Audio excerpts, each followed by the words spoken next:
indiwul woon mais génne.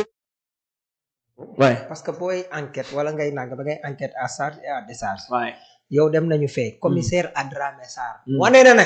moom li mu waroon a def na ko. waay laaj na waa IGF ndax rapport am na. ñam ko laaj fenn ne ko amul. mais foofu noonu saa wala y avait pas un problème comme lan parce que rapport bi dañu wax que ni pré rapport te itam ki nga xam ne si ni moom moo waroon finir rapport bi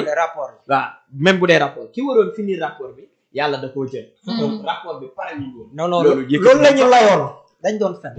ah bon du question ki waroon a finir rapport wala nangam kooku kenn nit la ci àdduna bi. président Diomaye mi mooy président. waaye yàlla tere bu xëyoon koo di. dañuy indi président assemblée nationale mu suppléé wala mu dem vacances wala nangam ak nangam. nul n'est indispensable oui dama la koy wax ko gis nga yooyu ñu lay jox élément de langage yooyu ñu la doon jox. teg ko fële bàyyi leen ko seeni tappale lii moo tax sax fii la ñu xaaral tuuti rek. loola bu kooko finir rek wala du nangam teewul muy dem parce que léegi ab magistrat Badio Camara bokkul woon cour suprême. conseil constitutionnel bi ku ko remplacer. amul keneen ku ko remplacer. si noonu la demee. parce que bu ñu fi wër naan nangam parce que gars yi yooyu mooy seeni technique. léegi liy wax ji mooy rapport bi continué na ba am. parce que da ngay dem ca cour des comptes. voilà merci. non kañ lañ merci merci moo tax bi nga nee ma continué ba.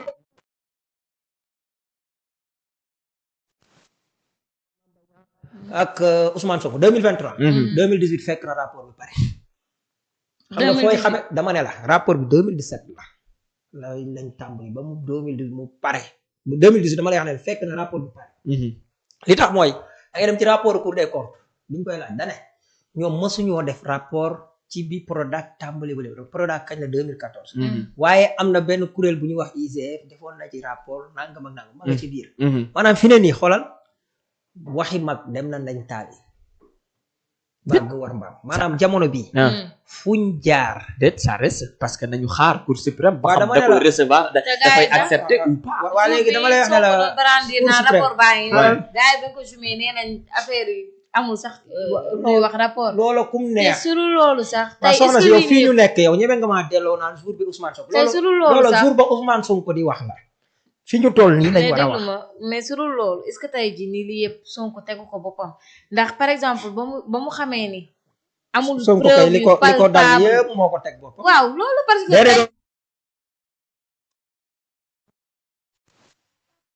dafa ne si réseaux sociaux yi la ko gisee am na période boo xam ne loolu xam nga lu tax mu wax est-ce que loolu aussi taxul woon tamit nañ ko dem li tax nga wax ko waaw rapport bu ñu estampé secret d'état wane ne yaa ngi ak moom léegi yoon dalut sa kaw léegi da nga war a xam ñi sàcc sa alal ba pare ñëw ne dañ koy estampé mais moom moo ne mu ngi sama kaw table c'est-à-dire loolu moom moo taxoon non loolu mu ngi sama kaw table bi mu nekkee premier ministre wala ca booba non bi mu nekkee premier ministre la wax ne mu ngi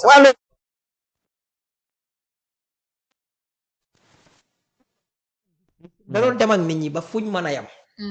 xam nga dem nañ tey mën nga ne sax cour suprême dañ ko joxul rapport moo tax mu jàpp ne amul lu ko mën a taxanaan waaye tey jox nañ ko mais dama lay wax ne la dafa am loo xam ne ba mu doon wax nga ne ma lu dal Sonko xam nga yii mooy wax yi naaw fekk Cheikh Yérim ji yooyu gis nga Cheikh Yérim du ko ñu war a roy ci yi xam nga tey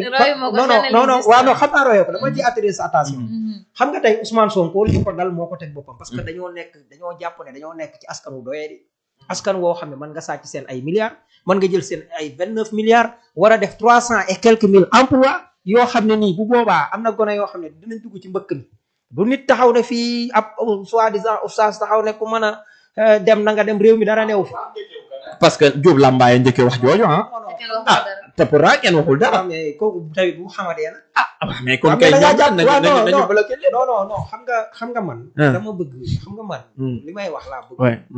ñu àtte que Diouf Lambaye bu ko Ousmane Sonko ko waxoon sax sama réponse reste le même ok man awma problème yi nit ñi di am ay di ko wax ak kii ko wax li nga wax yoon la wala du yoon man foofu laa ah oui c'est vrai foofu laa nekk ma ne la li ko wane mooy li tax nit ñi dem ba ñàkk yaakaar France ga ngay dem wala Italie ga ngay dem Italie da doon moodu comme ñëpp ñoo gënoon a nekk di gën luy indi terra nostra vers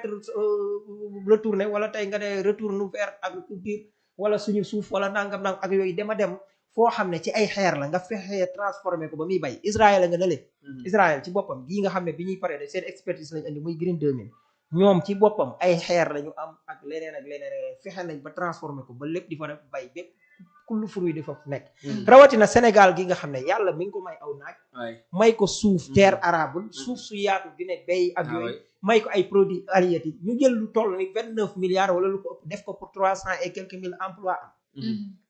mais 300 et quelques ñu jox ko ab ministre ñu def ci ay njuuj njaaj xam nga moo nekk coordonnateur du programme ak moom ñu def ay njuuj njaaj ba njuuj njaaj yooyu lim ñu waroon a jox ci xëy ñetti junniy xëy joxuñu ñetti téeméeri junniy xëy joxuñu ñetti junni joxuñu sax junni ñun loolu di suñ problème kooku ñu waroon a wutu yat topp ko comme li si Anta doon wax ne ñu ngi leen di waxi tubaab yoo xam ne nii bu ñu leen ko waxoon ci wolof ngeen jëlu yat topp leen au lieu askan wi jëlu yat wala def ay manifestation ni leen na xaalis bi leer wala na génn bu ñu ngi nii problème mu Azer lu dañuy taxaw naan na leer ak problème mu nangam ak nang ñuy wax ñen na leer mais lii ne fang moment boobu au lieu nit ñi di wax naan waaw Ousmane Sonko moo dugal boppam Ousmane Sonko moo yàgg a dugal boppam parce que da koo séq ak réew moo xam ne nit ñi dañoo jàppoon ne réew mi amuñu xel dañoo yaakaar nit ñi ñëpp doyee di parce que loolu foofu rek lañ mën a jëlee suñu 94 milliards jënde ko coow loo xam ne ni matul ñaari milliards ñëwaat jaay ñu ko ñun 94 milliards loolu ci Sénégal gii la xewee ñu ne pat ki ko waxoon moom la ñuy xëy di ko monteel conspiration ay dossier Ousmane Sonko lu dul Sénégal lu dul bëgg Sénégal jot ko yéen ñii nag yéen a ko war a waru leen a nangu Ousmane Sonko gën leen a bëgg réew si lii tax loolu mooy Ousmane Sonko bi mën a jël risque ñu rajee ko dem ndax lan dafa laal loo xam ne nii pour intérêt Sénégal ñu rajee ko ndax loolu Ousmane Sonko ñëwati dem plus for reste di lijjanti suñu 94 milliards yoo xam ne nii dañ koo sàcc diggante Mamour Diallo ñamu dem ba ni ci Tahirou Sarr jote ñu koy teg ñu indil ko problème mu Sweet Beauté ñun ñëpp ñu ngi gis mais ñun nañu wan ñooñu ne leen ñun ay gor lañ nañ leen wan ne ay boromi xel lañu parce que fi ñuy topp mbir mi chaque fois dafa mel ni saytaane yi saay-saay yi jublan yi ñu jubadi chaque fois ñu ngay gagné parce que yow li xew yëpp yaay naan Ousmane Sonko est-ce que du moo tooñ boppam mais bu fekkee ne ñun aw réew mu doye di lañ bu boobaa Ousmane Sonko moo tooñ boppam mais bu fekkee ne ay réew yu mat lañ ay ndaw yu mat lañ taxaw kenn doonu sàcc suñu alal kenn du fi fen kenn du fi tappale kon bu boobaa Ousmane Sonko tooñul kenn ñi sàcc suñu alal ñooñu d'accord mais dafa am lenn loo xam si ni man bëgg naa la ko laaj mu jëm ci li nga xam ne si ni mooy dossier bi ba tey parce que ñëpp dañu wax ni li ko waral lépp mooy wàllum éligibilité Ousmane Sonko parce que daanoon nañ ko ci loolu te Ousmane Sonko waxoon na bi mu demee Grand Théâtre ni amatul lan moo ko mën a teree bokk ci élection bu fi élection amee su bokkulee moom la neex ñenn itam ñu gis des juristes wala ñenn ñoo xam si ni dañu bokk ak moom dañuy wax que ni loi d'amnistie bi yëkkati na lii yëpp c'est-à-dire amatul dara loo xam ne si ni moom lañ koy toppee lu dul li nga xam ne si ni mooy 200 millions yooyu la te dañ wax que ni yoon moom moo prévoir su fekkee ne benn amende la loolu loi d'amnistie bi du ci bokk alors lii yëpp nii c'est juste kon pour Ousmane Sonko setal deram pour xam le ni man lii ba ma koy wax ça existe bel et bien wala lan la man foofu laa bëgg non amende ak